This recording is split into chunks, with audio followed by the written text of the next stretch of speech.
Okay, the Drake card. Super late to this, but fuck it. Life happens and I'm here now. So, I feel like it was a lot of good battles on this card. Some of them were weird matchups, but I appreciate what Drake is doing for the culture, and I see what he was doing here. Now, first, we could talk about the Lux and Geechee Battle. Personally, I seen what a lot of people was talking about. Don't get me wrong, I try to normally isolate myself before watching any battles, but this is the one battle that niggas talked about so much that before I did watch it a while ago, because it's been on the app for like almost a month now. I watched it the day it dropped.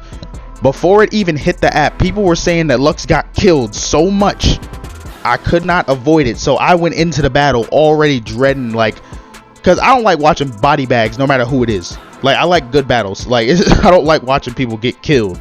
So I'm going into the battle thinking, okay, so Lux is about to die, so let me just go watch this real quick. I'm gonna watch this body bag. And it wasn't a body bag. But with it being Lux, I kind of had that skepticism in my head of thinking, okay, some people might have missed some material. I think you can make a pretty good case for Lux in the first round or the second round. I think personally, I like Lux's first round better. Now, you can give Geechi the second, and the third was clear Geechi, not even close. But you can make a pretty good case material wise for Lux in the first or the second.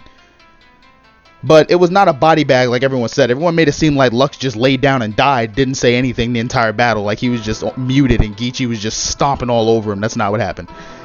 But I will say, congratulations to Geechi on his win, but I might have to watch this again. I feel like this seems like a lot. This is very similar to the Arsenal and Lux battle when people said, oh, Arsenal killed Lux.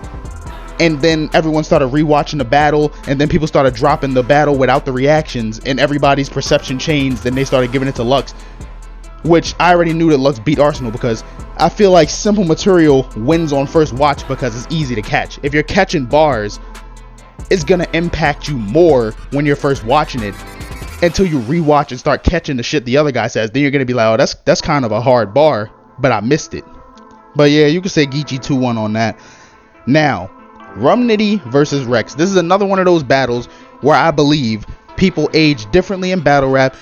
Like, there are some people who age so gracefully with battle rap to where they can still walk through new era dudes. Like, you got the Tworks, Chess, because of course Chess isn't super new era. A lot of these new era people came after him, and they still stand with the new era and beat a lot of them. John, like, but Rex, I think his time has passed. I had this battle Romnidy clear. Don't get me wrong, Rex's first was cool, but I had Romnidy beating him. This was just another one of those cases of Rex was just kind of rapping at some point, saying shit that didn't really go towards Rum all the time. Like, I don't know, I'm more of a fan of catered material, not just rapping shit that you could say to any person that's standing in front of you. I like to know that you took time to craft your performance around your opponent. To me, that takes more talent. That's one thing I love about Romnidy. People could say what they want about his name flips, but his punchlines are always deadly. And with his name flips, they're always creative in some shit you never heard, and they're handcrafted to his opponent that he's facing. Twork versus New Jersey Twork. Battle of the night. Like, battle of the night. The amount of respect these guys have for each other is ridiculous, and it showed during this battle. They were trying to kill each other, and it's not even funny. I think round one, Twork came out the gate swinging. He was trying to take Twork's head off. I feel like the first round was pretty debatable, but I liked Twork's first round. Like, I really did like his first round. I kind of edged it to Rock. Round two, Twork came out swinging again, but round two, that's when Rock left the planet. Rock was levitating in round two. He went crazy. It was just haymaker after haymaker after haymaker. Especially that bar where he said, I can't watch you die, so I turn my head. That was crazy. He had so many haymakers in that round to where I don't really see how anyone could really give that round to Twork. That was the round that I feel like everyone should have had clear cut.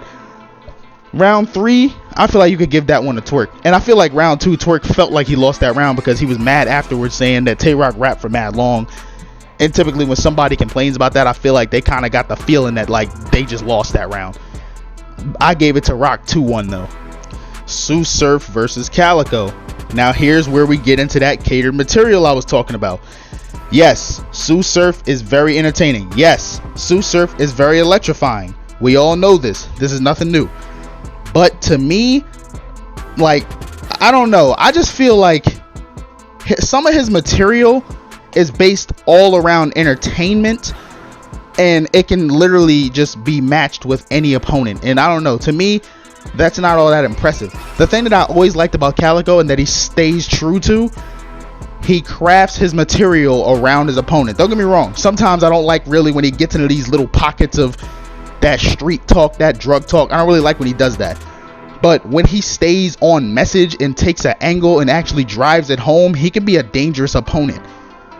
Like, I feel like in the second round when he really started getting into it, if he stayed on message with Surf, it could have brought him the win. But he wasn't really doing what he should have been doing. Like, if he came at Surf the way he came at Hitman, would have been a much better battle. We already know Calico has great wordplay. Calico is good at angles. A lot of people don't look at him as an angler, but if you really see how he talks to people, he's an angler. He can angle if he wants to. But if he stays on message, he can really hurt somebody in that ring. Of course, you know, I don't know. I personally liked Calico's material better. I feel like his shit was more catered towards Surf, but Surf definitely has some heat in there. That was a good battle. You could give it to Surf 2-1 if you want. Like, shit, you can even give it to him 3-0 if you want. But I personally like Calico's material better because it was personal, and you can feel it was personal. In my opinion, I'm not opposed to a Calico and Surf rematch, and I know a lot of people are gonna probably get mad about that. But the fact that Calico went so crazy on Surf the first time and clearly beat him, and the fact that this was the rematch after that, they honestly should do a tiebreaker. The fact that he got one and Surf got one, they should do a third battle. It's 1-1. Break the tie. Like, you know, I'm not opposed to that. But that was a good battle also. People made it seem like Calico was whack. He was definitely not whack. He had some shit in that battle. So, good shit on both of them.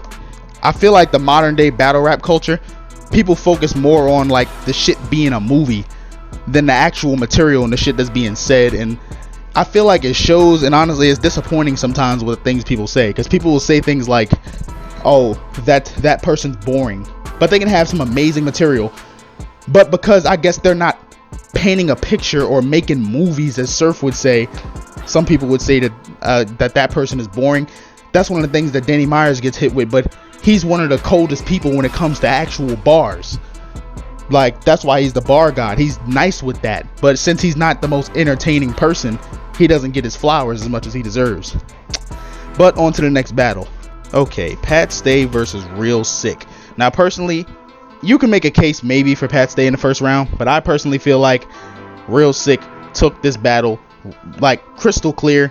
I don't see how people can say Pat Stay won. His first round was his best round, and I feel like it was downhill after that. I feel like Real Sick had better wordplay, better material. He was more polished. He was more on message and focused. I feel like rounds 2 and 3, Pat Stay did too much stumbling, and like he stumbled a lot in this battle. And I feel like that should honestly deduct you points. So I see a lot of people going around trying to say it was clear. When you stumble that much, I feel like that should take points away. And that's another thing I feel like has been lost on the culture these days. If somebody already, I feel like, is a fan of somebody, if they stumble, choke, or do whatever, they kind of just look past it and they're like, no, that doesn't matter. No, I feel like that matters, because presentation of your bars should also be as important as the delivery, the cadence, and everything else. Performance, all of that. So if your presentation is bad, like you're not polished, you're stumbling around and everything, I think that matters. So I had Real Sick winning this battle clear. Now Jazz the Rapper versus Gaddis. Another example, I feel like, of how people age different in battle rap. Both been around for a while. Jazz aged better in battle rap. Jazz killed her. It was very clear. I don't think anyone's debating that. But yeah, that's how I feel about the event. I think all around the event was pretty good. Some of the matchups I felt like were weird, but they did real good jobs of making them make sense. But yeah, definitely shout out to Drake. I think that he is definitely doing a lot of good for the culture right now.